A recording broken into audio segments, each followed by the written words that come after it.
zaman dengan Sunan Gunung Jati, hadir satu sosok wali yang menyimpan banyak misteri. Sunan Gunung Jati memiliki seorang teman dalam menyebarkan ajaran Islam.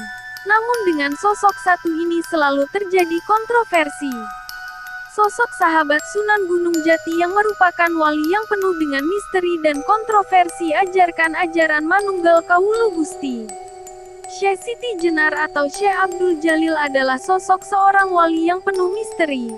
Dari mulai asal dan usul, kematian hingga makamnya masih menjadi misteri hingga saat ini.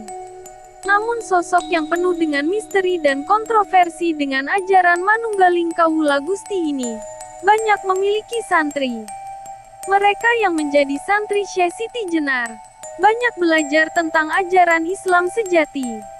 Naskah Nagara Kereta Bumi Sarga 377-78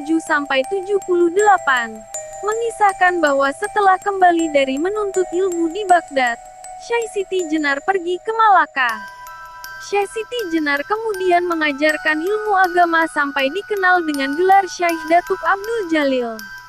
Selain dikenal Syekh Datuk Abdul Jalil, Syekh Siti Jenar juga dikenal dengan nama Syekh Datuk Jabal Rantas.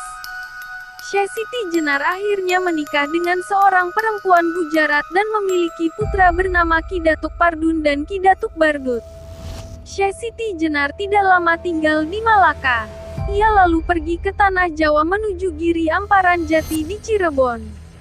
Ia pun ikut tinggal di Amparan Jati bersama Syekh Datuk Kafi yang konon merupakan saudara sepupunya. Setelah itu, Syekh Siti Jenar tinggal di Cirebon Girang. Hanya dalam waktu yang sangat singkat, ia memiliki banyak murid yang menimba pengetahuan darinya. Syekh Siti Jenar selalu berdakwah keliling dari satu kampung ke kampung lainnya, hingga memiliki begitu banyak muridnya. Dalam naskah Nagara Kereta Bumi, mencatatkan banyak sekali pejabat tinggi kerajaan jadi murid dari Syekh Siti Jenar. Dan di dalam naskah Carita Purwaka Caruban Nagari disebutkan bahwa ia sangat dekat dengan Sunan Kalijaga. Sementara dari cerita tradisi di kalangan pengikut tarekat Ahmadiyah disebutkan bahwa salah seorang murid Syekh Siti Jenar yang bernama adalah Ki Ganghyang Wirarta, kemudian menjadi pendeta besar di negeri Bali. Ki Ganghyang Wirarta mengajarkan paham Manunggaling Kawula Gusti kepada orang-orang Hindu dan Buddha di Bali. Setelah memiliki banyak muridnya, Syekh Siti Jenar mendirikan pesantren di Duku Lemah Abang, yang terletak di sebelah tenggara Cirebon Girang.